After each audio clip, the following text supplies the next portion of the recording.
मोह लोभ मद मत्सर, ये जो विकार की बात हम लोगों ने किया, इस पर वैज्ञानिक दृष्टि से अगर प्रकाश डालें, इसे हम संयमित कैसे कर सकते हैं।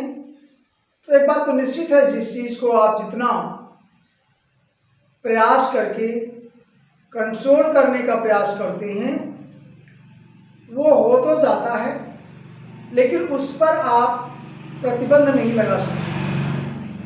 संयमित जीवन जिसे कहते हैं, जैसे अभी आपने मान लीजिए किसी प्रकार की कोई घटना देखी, उस पर आपने प्रयास किया, मनन किया, चिंतन किया, मन को लगाया, और मन को लगाया तो उस पर ध्यान आएगा, और ध्यान आने के बाद वो आपकी प्रवृत्ति में बदल जाएगा, आप वैसा करने के लिए प्रेरित हो जाएंगे और करेंगे।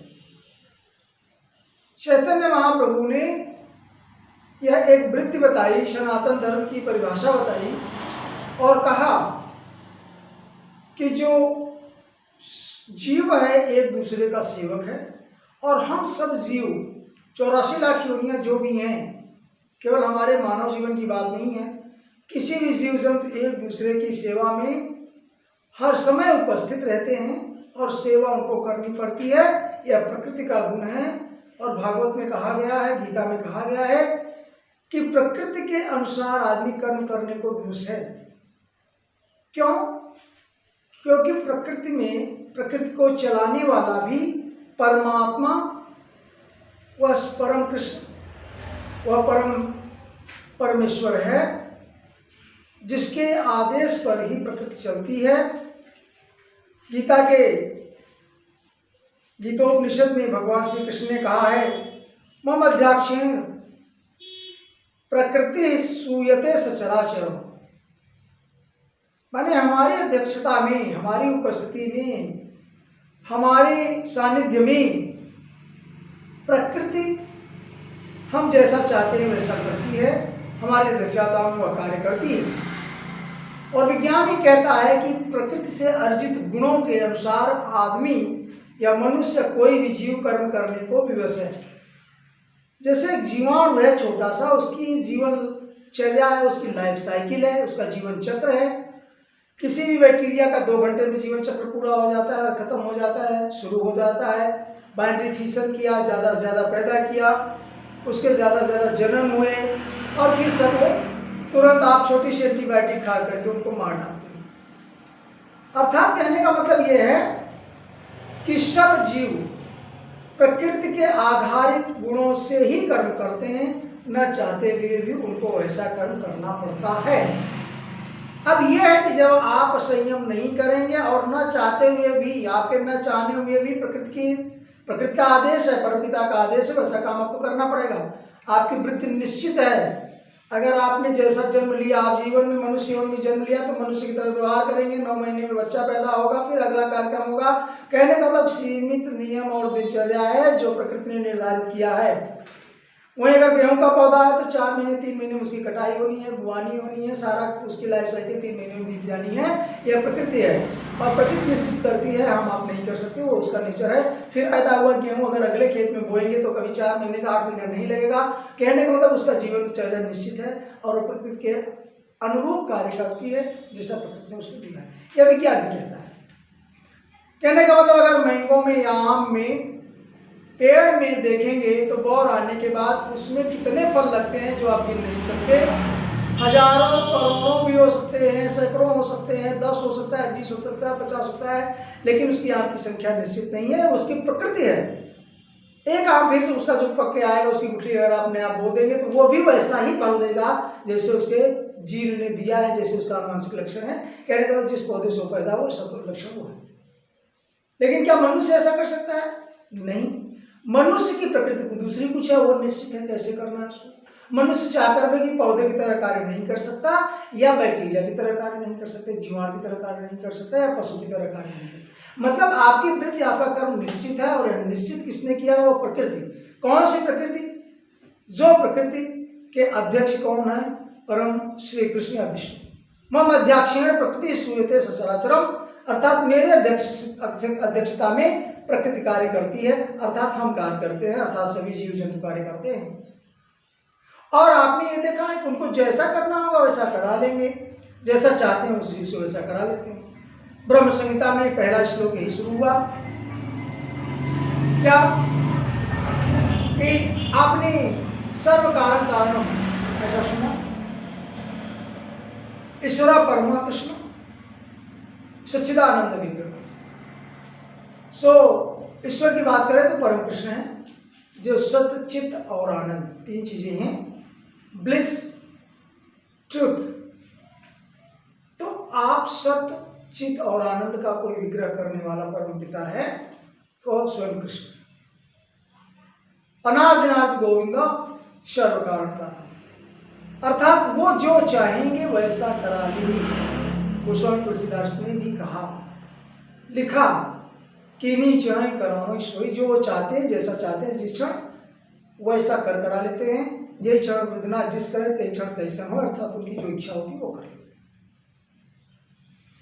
वहीं पर यह भी बात आती है कि जो ईश्वर है वो सनातन है, जो हमारा धर्म है वो सनातन है। ईश्वर की प्रकृति सनातन है, स्वयं ईश्वर ने उस प्रकृति को बनाया है, उसके अध्यक्षता में कार्य करता है, उसके बगैर कोई कर्म हो नहीं सकता।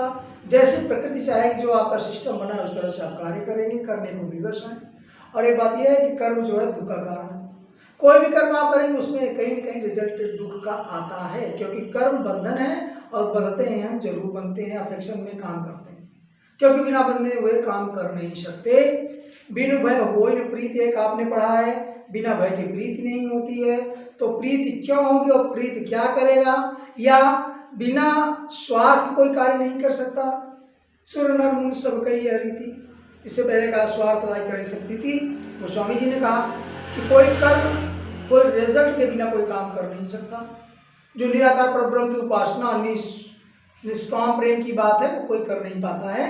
योगी ध्यानी वो कर सकते हैं, लेकिन उस पर चलना बहुत कठिन है, क्योंकि जब तक हम किसी चीज़ से लगते नहीं हैं, चाहते नहीं हैं, संकल्प नहीं करते हैं। संकल्प करेंगे तो संकल्प माने इच्छा शक्ति है, और बिना संकल्प कोई कार्य पूरा नहीं होता। मनमाने ईश्वर के ऊपर छोड़ देने पर जो आप कार्य करते हैं उसमें आप शक्ति नहीं लगाते हैं, उसमें आप पूर्ण इच्छा नहीं लगाते। जैसा स्वयं भगवान ने कहा, सहजम कर्म को होते, आप सहज कर्म करिए, एक्टिविटी के साथ कार्य करिए। तो अब ये बताइए, निष्काम कर्म करने का तो बहुत कठिन काम है। भक्ति का प्रयास करके हम कर सकते हैं, हाँ रिजल्ट को नहीं देख सकते। तो कर्मण्येवाधिकारस्ते मा फलेषु कदाचन, आप कर्म करिए और फल की इच्छा मत करिए, रिजल्ट तो मिलेगा। लेकिन अब ये दूसरे पक्ष में अगर हम विज्ञान की बात करें कि बिना रिजल्ट के हम कुछ नहीं मान सकते। परमात्मा ने क्या कहा हमने नहीं देखा, आपने नहीं देखा। लेकिन अगर आपको नया पौधा सजोना है, नया आम खाना है, तो आप क्या करते हैं, एक नए बीज को किसी खेत में बो देते हैं और उसको सींचते हैं, समय समय पर खाद पानी देते हैं, उसकी रक्षा करते हैं, अर्थात उसकी सेवा करते हैं। आप न चाहते हुए उसकी सेवा करते हैं, वो कोई आपका माई बाप और बच्चा नहीं है, लेकिन आप न चाहते हुए उसकी सेवा करते हैं। क्यों करते हैं? क्योंकि उसके पीछे आपको लाभ दिख रहा है। कौन सा लाभ दिख रहा है? कि अगला आम हमको मिलेगा। और अगर ये लाभ न मिलता तो क्या आप उसकी सेवा करते? बबूल की सेवा आम की तरह करेंगे? नहीं करेंगे। जिस तरह से आदमी आम का वृक्ष लगाता है, क्या बबूल का वृक्ष इतना सुंदर से लगाता है, उसकी देखभाल करता है? नहीं करता। अर्थात आम भी लगाने में आपका स्वार्थ है, लेकिन सेवा आप कर रहे हैं उसकी।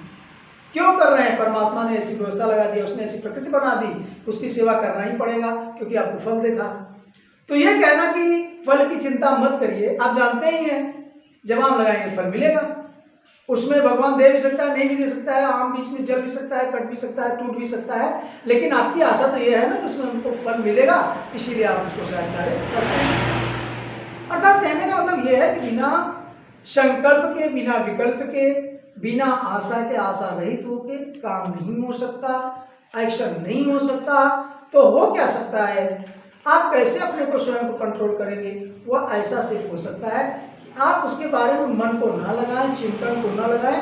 हाँ भी ठीक है, मिल गया, नहीं मिल गया कोई बात नहीं, ईश्वर की इच्छा है, क्योंकि मैं जानता हूँ। इतना तो आपको जानना पड़ेगा कि ईश्वर की इच्छा के बिना कुछ नहीं होता, तो आपको बिना ईश्वर के कुछ नहीं मिलेगा। लाभ हानि जीवन मरण यह भगवान विधियात गोस्वामी तुलसीदास ने लिख दिया कि यह भी सारी चीजें आपके हाथ में नहीं है, अर्थात परमात्मा के हाथ में है। तो जब परमात्मा के आपके हाथ में नहीं, परमात्मा के हाथ में है। तो आप करते ही केवल सकते हैं, करने का ही है, और करने से दुख पैदा होता है, करने से संलग्नता पैदा होती है, फ्रिक्शन पैदा होता है, लेकिन आपको करना पड़े। This is your duty. आप करेंगे तो भी रिजल्ट मिलेगा, नहीं करेंगे तो भी रिजल्ट मिलेगा, और आप जरूरत से ज्यादा लालच करके करेंगे तो भी रिजल्ट मिलेगा। लेकिन उस रिजल्ट का ज्वलंत उदाहरण होता है, जैसे आप आग जलाते हैं और जरूरत से ज्यादा हाहाकार आग जला देंगे तो आपका नुकसान होगा, सृष्टि का नुकसान। इसी तरह से आप खाने पीने पर अगर संयम करते हैं तो आपको फायदा करता है, लेकिन जरूरत से ज्यादा बिना इच्छा के भी अगर आप कोई काम कर लेते हैं या लालच के कर लेते हैं तो उसका रिजल्ट आपको भोगना पड़ता है। अपने मन पर संयम करिए, मन को निग्रह करिए, मन को इंद्रियों से हटा दीजिए। जो ये 5 इंद्रियां हैं, आन, नाक, कान, त्वचा, यौन, गुदा, इनको आप मन से हटा लीजिए, अर्थात इसमें मन का संयम या मन का निग्रह करिए। इनसे लड़ाई मत करिए, द्वंद्व मत करिए। द्वंद्व करेंगे तकलीफ होगी, और आपको केमिस्ट्री और बायोलॉजी ऑफ जो बॉडी है, शरीर की जो केमिस्ट्री है, जिसमें से रसायन, कैटलिस्ट और हार्मोन्स जो सेक्रेट होते हैं, वो आपके हार्मोनल इम्बैलेंस में इतना डिस्टर्ब कर देंगे कि आप संयम के बजाय कुछ और रिजल्ट पाएंगे, अर्थात जबरदस्त नुकसान होगा शरीर। अतः आप केवल तप करिए, मन को विग्रह करिए, अर्थात इंद्रियों से दूर रखने की कोशिश करिए। मन पर पूरा संयम करिए, और मन पर संयम करना आसान है। अगर आप किसी चीज को, किसी लालच की तरफ बढ़ते हैं, मन से उससे दूर हो जाइए। आप कोई कर्म करते हैं, उससे दूर हो जाइए। अब निश्चित ही आप निश्चित ही वो कर्म करें, लेकिन उसके रिजल्ट से दूर हट जाइए।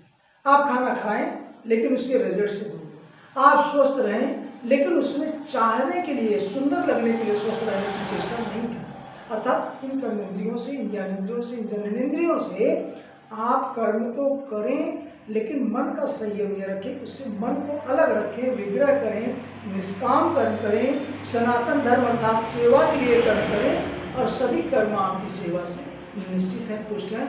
इस तरह से आप नियत कर्म करेंगे, आप सेवा को समझकर कर्म करेंगे, स्वयं लाभ करेंगे। इस तरह से आप विग्रह कर सकते हैं, संयम कर सकते हैं, अर्थात सेवा कर सकते हैं, और ऐसा करते हुए आपको कभी भी इस तरह का लगाव नहीं होगा, और आप स्वतंत्र और ईश्वर की इच्छा के अनुसार होंगे। यह सबसे बड़ा कंट्रोल है।